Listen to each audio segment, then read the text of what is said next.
smart and work hard, but just aren't where or who you want to be. Welcome to your podcast, Real Confidence. I'm your host, Alyssa DeVere, and I'll be sharing a bit of brain science, some surprising social secrets, and a touch of tough love. Why? Because I believe confidence is everyone's fundamental right and choice. So let's get to it.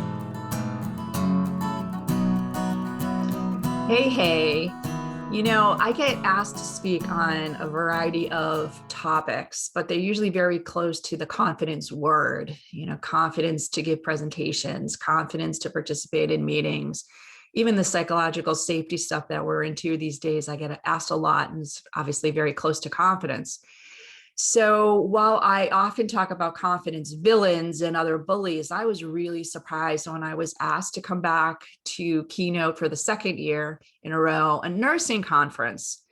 And they said to me, would you talk about how to handle bullies? And I was like, what do you mean? And I thought immediately, doctors, patients, bullying nurses. And they said, well, it's kind of a known thing in the nursing field that nurses eat their young, was the phrase they used. I was like, what are you talking about? Now, digging into the subject deeper, which I won't do too much here because I know many of you listening are not nurses, but it turns out that nurses are really bullied. So much so that the number one field that gets reported into the Central Bullying Association is actually from nurses.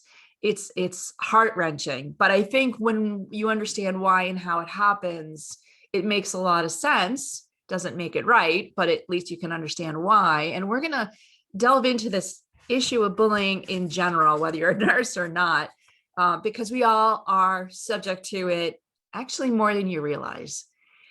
So let's think about it for a minute. There's some obvious bullies in our worlds. It almost doesn't matter who you are. We've all had a mean boss, or maybe we currently have one.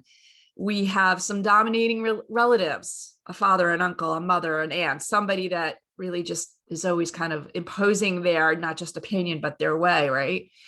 I know that there are everyday bullies that we come in contact with. You go to say travel, and the person behind the agent that's behind the desk may give you kind of that sourpuss pucker face look. Anyone who remembers the movie Monsters, that Roz personality, like, yeah, kind of snarling, so to speak, and not particularly friendly in any way. My son Ben works in a supermarket, and every night he comes home and tells me about the customers, let alone some of the staff, but the customers that come in and bully the staff, demanding, and how dare you? And, Ben's comment is, Mom, we're just like part-time workers, minimum wage. And I'm like, that doesn't matter. Like, nobody has the right to be bullied, for crying out loud. So if you think about these types of personalities or these types of behaviors, really, they are common because the bully is trying to make somebody else feel less than, trying to take their confidence, trying to make them feel inadequate, weird, outsider, somebody that, a bully wants to make themselves feel better at somebody else's expense.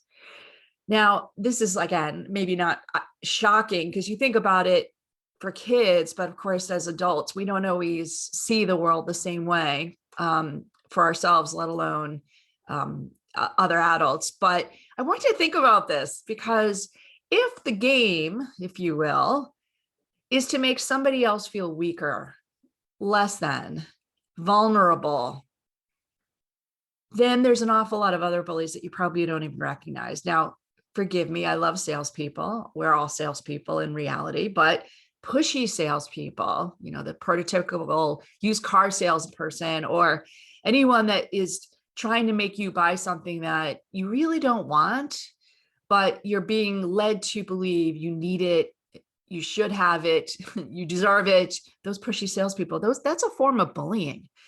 How about the guy that that knows a guy, the person that always has a connection or knows somebody more important than you do, or that you need to talk to. It's that person that's not really trying to be helpful as much as trying to impress you, right? Or The woman who constantly is telling you all the great things that their kid has accomplished.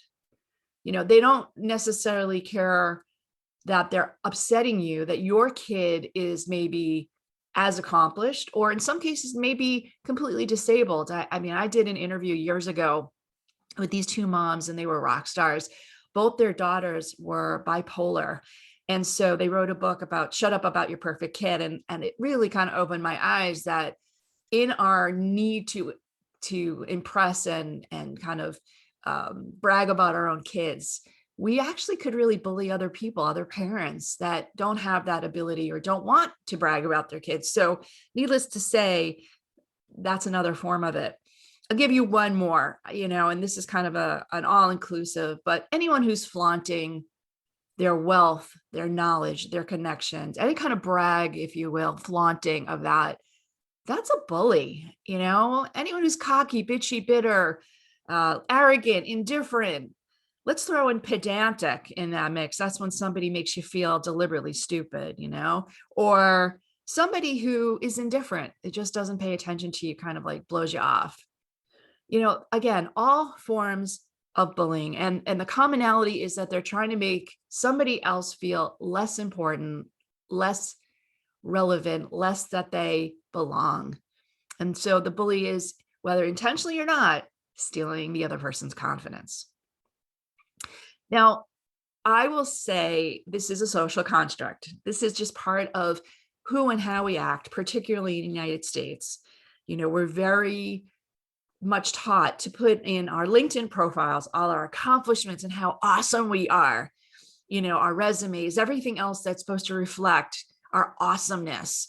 And it doesn't take into consideration anybody else's feelings, anybody else's kind of reaction, other than we want them to be impressed. So what can we do about it? What are our options here about being bullied? And when I say options, let's get to the heart of what the problem really is first, right? That's kind of the mojo that I practice through all the coaching at American Confidence Institute is, until you really know what the problem is and subsequently the fear, your options may not be really good options. So let's think about that. Is the problem that you're being bullied? No, because it's really not a problem if you don't let it be a problem. If you completely just ignore or don't care about it, it's not a problem. But if you do let it crawl under your skin, the problem is that you do feel less than. You feel like you don't belong, that you're not good enough. And maybe even the problem, in addition, is that you've allowed somebody else to control that you've given the bully the power that they seek by allowing yourself to feel badly about yourself. That's the problem. So the heart of the fear, and the three fears in terms of confidence that we look at, is fear of failure, fear of regret, and fear of rejection. So think about any of those scenarios before. Maybe somebody who's told you about how great their kid is or how much they've accomplished. And those three fears go off like fireworks in your amygdala, right? You're starting to think, I have failed as a human being. I failed as a parent. I have failed as a student. I failed as a professional, whatever. You regret, oh my God, I should have made different decisions. I should have. You should all love yourself. And the last one is always the biggie, fear of rejection. Oh my God, this person doesn't think I'm so good. What does the rest of the world think of me? Because clearly I'm not as good as they are. So I must not be as good as everyone else. Now that rejection button, as you'll hear me in every podcast, that's the biggie. And that's the big one that kind of ties even failure and regret, because at the end of the day, we want to belong. We want to matter. We want to feel that we've accomplished and done enough to be part of the human race, to be part of other things. So subsequently, when we feel that tugging at us, it's really what brings our confidence to its knees. All right, we're going to take a quick sponsor break. And when we come back, we're going to talk about solutions, ways to actually deal with bullies so that it's productive for you.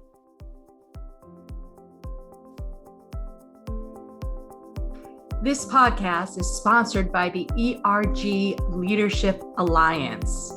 ELA is making workplace diversity and inclusion a reality by equipping leaders with the knowledge and tools to run effective employee groups.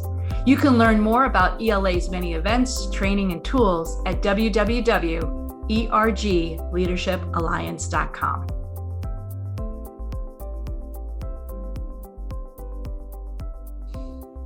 All right, so now we know what the problem is. So what are our options? How can we avoid that feeling of I suck, or I'm not as good as that person at least, or maybe I haven't done enough, been enough, maybe I'm a failure? Well, we can certainly avoid the bullies to some extent. Like if you know somebody in your world, a relative or a boss or whoever, yeah, you could kind of try and avoid them. But my guess is it's inevitable, even with people that you know are bullies. And of course, there's people that you're going to come in contact with, like the Rozes behind the travel desk, right? That you can't just avoid them. It just shows up in your world. So that's not really a great option. You could, second option, maybe when you get bullied like that, just not say anything. Just shut your mouth, right? Just not react, don't respond, and don't feed it. Don't give it more fuel. That's an option. Does it make you feel necessarily better? Does it stop the bully from continuing? No, it doesn't. So not saying anything is not a terrible option, but certainly not the best option in my opinion. I think our natural reaction is to defend ourselves, well, my kid, or I did, or, this is why I made that decision. One of my favorite bullying tactics, and it really gets my goat personally, is when people are surprised that I haven't read all the books or listened to all the podcasts that they have. What do you mean you haven't heard Alyssa's podcast, right? What do you mean you don't know her? You don't know that? You didn't read that book? As if, since I didn't read that book, I'm not an expert in my field, or I'm not as cool as that person, or I'm out of touch. That's classic bullying tactic. So defensively, immediately you want to say to yourself, oh, I'm going to go get the book. I'm going to go order it on Amazon. Or, I'm so busy. I have so many other books that I've read. I just haven't gotten to that one. Or, oh my God, I can't believe I missed that. All of these defensive stuff coming out of the brainstem, coming out of my survival cave person place, because I don't want to be bullied, but I'm allowing that person to do it. So again, it's an option. It's not one of my faves. Here's what I recommended to the nurses, and here's what I'm going to recommend to you. It's a better option. And another quotable that I use a lot is that you can acknowledge somebody without agreeing.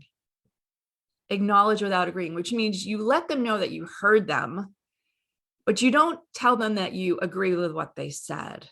Now, sometimes we do this for nonverbal, visual, shaking your head. Sometimes we go, okay, or yeah, or something like that, which implies agreement. So we have to not do those things in order to tell somebody, I heard you. And I'll use the word and again, and I don't agree. Not but I don't agree. Now, but is an interesting word. When I say but, it triggers up somebody else's amygdala. But watch the difference. So let's just say somebody says to me, Alyssa, I really hated that podcast. I really hated it. It was terrible and just didn't agree with anything that you said. And I really feel that you're doing a disservice. Let's just say that's that kind of a bully comment. I hope I never hear that, but you never know, right? My answer would be, it's unfortunate you feel that way. And I hope you'll continue to listen to others that may be better suited for your likes. Right? There you go. There's that and statement. I could also say something, your feedback is really important to me. And I hope you'll continue to listen and provide me other feedback that maybe is more precise so I can improve going forward. All right. So again, I haven't said that I agree with the feedback that person gave me, that comment, but I've acknowledged that I've heard them. And when they feel acknowledged, guess what? Their amygdala settles down. They come a little bit out of bully behavior. In fact, sometimes a lot out of bully behavior, because they're being heard, because they're being acknowledged, because they feel wanted. Now, here's the key. Yeah, it feels like I may be bending over a little bit to you. Maybe I'm being a little bit subservient. I'm not. What I'm doing is I'm controlling their brain. I'm controlling the way they feel so they feel better about themselves, so they lay off on me because I ain't giving them my confidence, but I can give them theirs.